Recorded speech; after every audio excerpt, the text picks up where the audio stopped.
Bonjour tout le monde, j'espère que vous allez bien.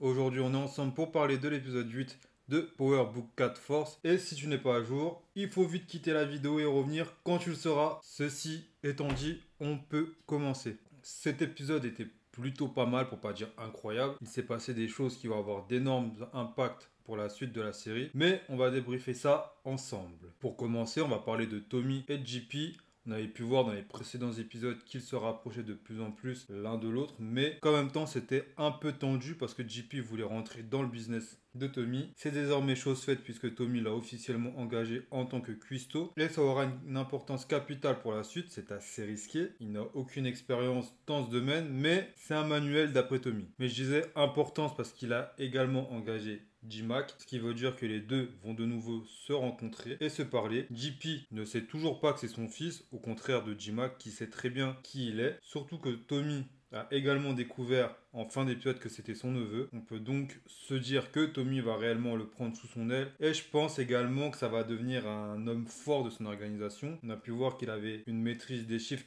plus qu'impressionnante. Maintenant, ce qui est intéressant de savoir, c'est comment va réagir JP quand il va apprendre la nouvelle que c'est son fils. Et surtout, si ça va poser problème qu'il soit dans l'organisation de Tommy, parce que c'est quand même un détail important à prendre en compte, et ça serait tout à fait normal d'ailleurs qu'il ne veuille pas que son fils soit dans la rue à dealer, etc. Donc, c'est à surveiller de près. Ensuite, on va enchaîner avec Walter et Vic. Ah, notre très cher Walter. Plus les épisodes passent, et plus je me dis, quel salaud ce type. Dans ma précédente vidéo, je vous avais dit que je pensais qu'il allait faire tuer Gloria avant la fin de saison. Et c'était bel et bien son plan puisqu'il en a parlé avec Polly, lui disant d'annuler la mise en marche du plan. Malheureusement, Gloria se fera quand même tuer par les Serbes. Mais on peut quand même se poser cette question. Est-ce réellement une vengeance des Serbes ou est-ce que Walter est derrière tout ça? Parce que la façon dont s'est déroulée la scène, c'est exactement la même histoire que Walter a raconté lors de la réunion organisée par Tommy dans l'épisode 3 ou 4 où il voulait réunir les CBI et les Irlandais. Donc on est clairement en droit de se poser la question et faire passer ça pour une vengeance est la meilleure façon de ne pas être soupçonné par Vic. D'ailleurs, ce dernier, parlons-en concrètement, on peut penser qu'il est un confini, excusez-moi de l'expression, mais en vrai, à sa place, je pense qu'on aurait pensé comme lui. On va remettre les choses dans le contexte. Lui et les CBI ont entubé Tommy. Derrière, Tommy vient chez lui pour lui dire de partir et qu'il a parlé avec son père sans lui dire de quoi ils ont parlé. Il apprend après par Polly que Walter a rencontré Tommy pour l'engager dans l'organisation. Au final, qu'est-ce qu'on comprend et que lui a dû comprendre également, c'est Tommy veut me doubler et prendre ma place quand mon père va mourir. Et c'est tout à fait légitime de penser ça. Alors qu'en fait, pas du tout. Et c'est de la faute de Polly. Parce qu'il lui a pas dit que Tommy avait refusé son offre. Et c'est ce passage qui change toute la donne. Si Vic avait eu cette info, il aurait sûrement pris l'autre voiture et il n'aurait pas été retrouvé. Gloria serait sûrement toujours vivante et les deux seraient déjà très loin. Mais malheureusement, il a perdu Gloria, chose que j'avais annoncée et maintenant, je pense qu'on va avoir le droit à un Vic beaucoup plus dark et beaucoup moins lisse. Il va ressembler à son père. Il risque de devenir celui que son père voulait qu'il devienne, sans savoir que son père est peut-être lié au meurtre de Gloria. Mais bon, wait and see les amis. Passons maintenant au CBI ou plutôt à Jennar et Damon. On va d'abord s'intéresser à Damon parce qu'il y a peu de choses à dire sur lui dans cet épisode, hormis le fait qu'il a démasqué qui était réellement Adrienne. Et je vais pas vous mentir, quand il l'a emmené au sous-sol de son salon, je me suis dit, il va la buter. Au final, non. Il y a juste eu une discussion où chacun a balancé sa vérité et on a pu apprendre trois choses. La première, c'est que Adrienne était en contact avec Elijah pour parler de la rue et que le soir de la rencontre entre les deux, elle avait rendez-vous avec lui. Malheureusement, elle n'est jamais venue parce qu'il s'est fait buter entre temps, mais elle avait rendez-vous avec lui. Deuxième chose, Adrienne a l'air vraiment attachée à Damon et je pense qu'elle est prête à le protéger même en connaissant la vérité. Et troisième et dernière chose, Damon est loin d'être un peureux et bête, c'est même tout le contraire. Il y a un détail qu'on ne prend quasiment pas en compte, c'est qu'il est resté 15 ans en tôle et qu'en 15 piges, beaucoup de choses ont changé. Rien que la technologie n'est plus la même, il le dit lui-même, avant son business marchait bien parce qu'il était dans l'anonymat, alors qu'aujourd'hui un simple téléphone peut dire qui tu es. Je pense que Damon est encore en train d'apprendre à vivre dans ce nouveau monde parce que c'est ça qu'il s'agit en vrai. Pour quelqu'un qui a perdu 15 ans de sa vie et quand il aura compris comment tout fonctionne et rattrapé son retard, on verra un tout autre personnage. Maintenant, passons à Jennar, qui lui continue de travailler dans le dos de son frère, malgré la petite discussion qu'ils ont pu avoir quand il se faisait tailler la barbe. On voit que quasiment tous ses propos étaient dénués de sincérité, hormis le passage où il parle du délier. Il a d'ailleurs réussi à s'en procurer en volant le paquet du bras droit de Moïse, qu'il a d'ailleurs buté au passage.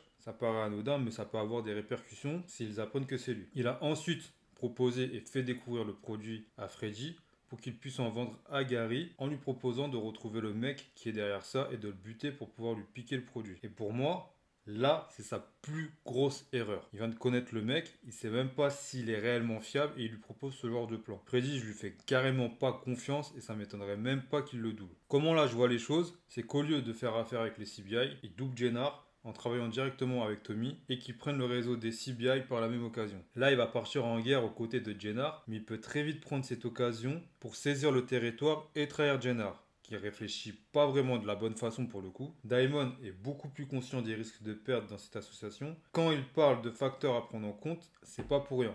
Et là, Jennar a complètement mis de côté ces facteurs-là et ça risque de lui péter à la gueule sans qu'il puisse rien voir venir. C'est également à surveiller de près cette histoire-là. Maintenant, passons au dernier personnage, c'est Claudia, qui, comme Tommy l'avait qualifié dans l'épisode précédent, est une grenade. Elle a commis des erreurs dans cet épisode. La première, c'est d'avoir dit à demi-mot à Walter, qui est son père, qu'elle était dans un trafic, tout ça pour soulager son ego. La deuxième, c'est d'être parti voir Damon pour lui proposer une collaboration où il toucherait 10% alors que Tommy lui avait explicitement dit de ne pas aller voir les CBI pour l'instant et de ne pas tout faire capoter par orgueil. Heureusement, Damon a refusé parce qu'il a senti que ça puait un peu cette affaire, mais maintenant il sait qu'elle est derrière le délier. Même si elle n'a pas répondu par une affirmation à la question, son visage en vrai a tout dit. Mais Claudia veut monter les étages de la réussite un peu trop vite et ça risque de provoquer sa chute, mais également mettre en péril Tommy, chose qu'il ne va pas concevoir. Il lui a dit qu'elle pouvait être dans la lumière en vendant dans les nightclubs et lui dans la rue, mais il ne sait pas ce qu'elle a fait avant ça.